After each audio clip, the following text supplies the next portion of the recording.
5 gjëra që një person shpirtërisht i zgjuar nuk duhet t'i ndajë me të tjerët. Përshëndetje, miq të dashur. Sot dua të flasim për një temë të thellë që prek esencën e zhvillimit tonë shpirtëror. Imagjinoni se jeni zgjuar nga një ëndër e gjatë, ku keni kuptuar se bota nuk është ashtu siç duket. Por, çfarë ndodh kur doni t'ia tregoni këtë të vërtetë të tjerëve?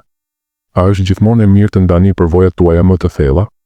Në këtë video do të eksplorojmë 5 gjëra kyçe që një person shpirtërisht i zgjuar nuk duhet t'i ndajë lehtësisht me të tjerët. Këto nuk janë rregulla strikte, por udhëzime për të mbrojtur si veten tuaj, ashtu edhe rrugën e të tjerëve. Le të fillojmë me pikën e parë. Pika 1. Përvoja juaj direkte e zgjimit. Le të flasim për përvojën tuaj direkte të zgjimit shpirtëror. Ky nuk është thjesht një moment magjik, por një transformim i plot i ndërgjegjes, ku papritur shihni botën siç është vërtet, pa filtrat e egos, pa iluzionet e mendjes. Imagjinoni se jeni duke lexuar një libër mbi notin. Fjalët janë të qarta, përshkrimet të detajuara, si të lëvizni krahët, si të mbani frymën, si të notoni në stilin delfin. Por, kur hyni në ujë për herë të parë, gjithçka ndryshon.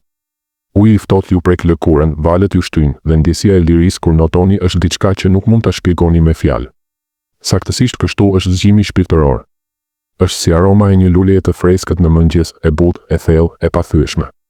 Mund ta përshkruani me metafora, por kush nuk e ka nuhatur atë aromë, do të mbetet i hutuar.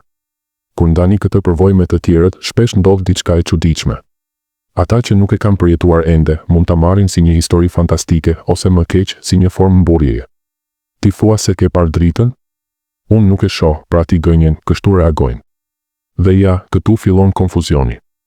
Sepse zgjimi nuk është një arritje personale që mund ta vendosni në CV-n tuaj shpirtëror. Është një njohje e thjeshtë, unë jam, dhe kjo është e mjaftueshme.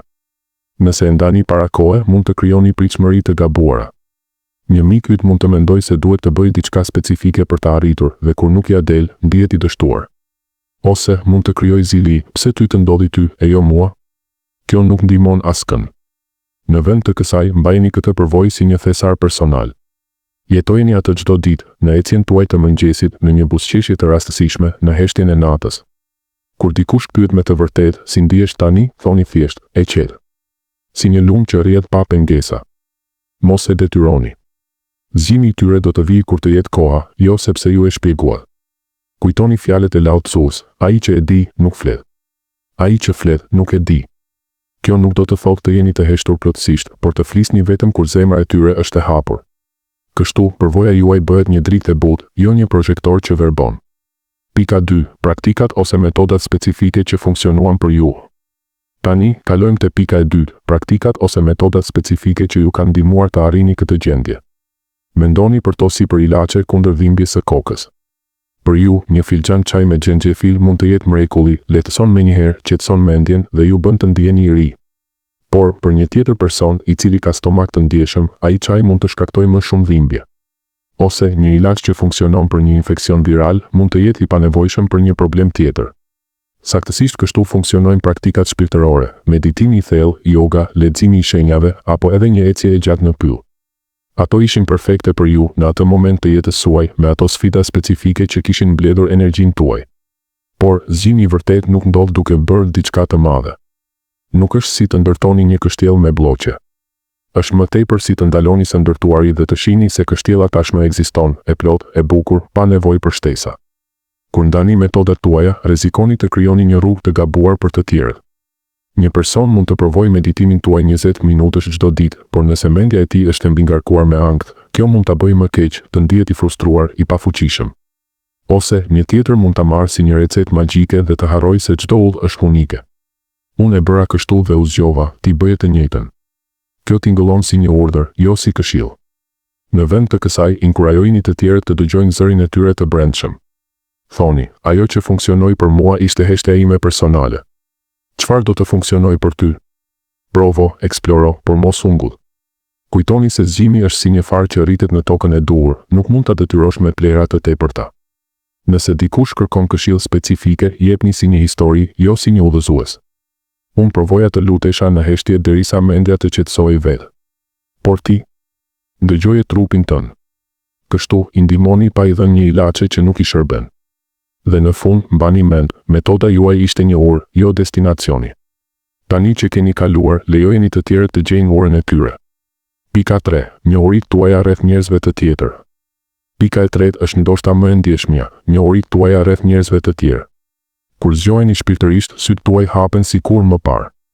Filloni të shihni përtej fytyrave, maskat që mbajnë, frikërat që fshehin, plagët që nuk I pranojnë.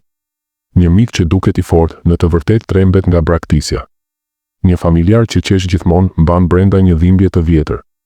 Është si të shihni një teatër ku aktorët kanë harruar se janë në skenë, luajnë rolet e tyre me pasion, por nuk e dinë se perdja është e hapur. Kjo njohje është një dhuratë, por edhe një përgjegjësi e madhe. Përpjekja për t'ua treguar këto atyre mund të jetë si të hidhni ujë të ftohtë në fytyrë një gjumësi. Ata reagojnë me mbrojtje, ti nuk më njeh mua, ose mos më gjyko. Dhe ja, këtu krijohet dëmi, jo sepse doni të lëndoni, por sepse ndërhyrja e parakohme ndes rezistencën. Njerëzit shohin të vërtetën kur janë gati, kur zemra e tyre është e butë si dhe u pasqyrë. Nëse I shtyni parakohe, mund të mbyllin dyert e tyre edhe më fort, duke u izoluar nga vetë zgjimi. Unë kam parë raste ku dikush, me dashje të mirë, I tha një të dashuri, ti po jeton në iluzion, zgjohu. Rezultati?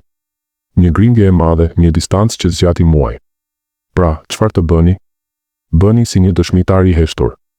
Shihni, pranoni, por mos flisni derisa ata të pyesin. Nëse ndodh një moment I tillë, flisni me butësi, unë shoh diçka të bukur në ty, por ndoshta ka edhe vende ku mund të shërohesh. Çfarë ngjen ti? Ky nuk është konfrontim, por ftesë. Kujtoni se ne nuk jemi gjyqtar, jemi miq në udhë. Njohuritë tuaja janë si një pasqyrë, reflektojeni vetëm kur ata duan ta shohin veten. Kështu I ndihmoni pa I dëmtuar duke u dhënë hapësirë për të rritur vetë. Pika 4. Përvoja juaj e boshllëkut dhe thelbi të ekzistencës. Tani, pika e 4. Përvoja juaj e boshllëkut dhe thelbi të ekzistencës. Kjo është një realizim I thellë, ku kuptoni se identiteti juaj nuk është një gur I fortë, por një lumë që rrjedh pa pushim. Nuk ka unë të veçantë që duhet mbrojtur, ka vetëm jetë që shprehet në forma të ndryshme. Është çliruese, imagjinoni të hiqni një thes të rënë nga shpatullat dhe papritur të ndjeni I lehtë si era. Boshllëku nuk është mungesë, por hapësirë e pastër ku gjithçka lind dhe zhduket. Por, kur e ndani këtë me dikë që nuk është gati, mund të jetë si të thoni, shtëpia jote nuk ekziston, është një iluzion. Bota e tyre, e ndërtuar me kujtime, ëndra dhe plane, mund të shembet. Ata mund të ndihen të humbur, të frikësuar, pa pikë referimi. Mësuesit e mëdhenj, si Ramana Maharshi apo e ndajnë këtë gradualisht, fillojnë me pyetje të thjeshta, si kush jeti vërtet dhe presin vite për të shkuar më thellë. Nëse e hidhni menjëherë, rrezikoni të krijoni kaos emocional. Mbajeni këtë si një sekret të bukur. Jetojeni, ecni në natyrë dhe ndjeni se jeni pjesë e pemëve, e era, e qiellit. Nëse dikush afrohet me kuriozitet, filloni ngadalë, imagjino se je një val në oqean, nuk je e veçantë, por pjesë e tërësisë. Si ndihesh për këtë? Kështu, I ftoni në udhë pa I trembur. Boshllëku juaj bëhet një ftesë, jo një urdhër. Pika 5. Ndjenja juaj e lirisë supreme dhe çlirimi nga rregullat konvencionale dhe morali. Kur zgjoheni, kuptoni se rregullat sociale, duhet të bësh kështu, nuk lejohet të thuash atë, janë vetëm marrëveshje njerëzore, si rregullat e një loje kartash. Ato nuk janë ligje universale.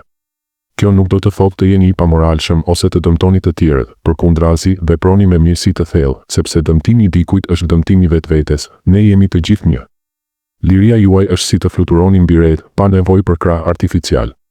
Por, të tjerët mund ta marrin si rrezik, ti thua se nuk ka rregulla. Pra, mund të bësh çfarë të duash. Kjo krijon frikë, mosbesim.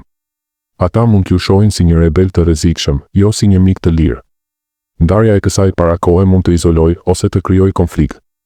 Jetojeni këtë liri në heshtje, ndihmoni pa pritshmëri, dashuroni pa kushte. Nëse flisni, thoni, liria ime është të veproj me zemër, jo me frikë. Çfarë do të thotë liri për ty? Kështu, I frymëzoni pa I trembur. Liria juaj bëhet një shembull, jo një deklaratë. Përfundim. Miq, në fund, personi shpirtërisht I zgjuar është I qetë për zgjimin e tij. Mos flisni për të, jetoni atë. Besoni se të tjerët do të zgjohen në kohën e tyre, në mënyrën e tyre. Ne nuk jemi zgjues, por shprehje të zgjimit që ndodh gjithmonë. Nëse dikush vjen me kuriozitet të sinqertë, flisni si një lypës që tregon një lypës tjetër ku të gjej bukë, jo si dikush që ka arritur, sepse nuk ka ku të arrihet, ne tashmë jemi aty. Faleminderit që ndoqët. Nëse keni pyetje, shkruani në komente.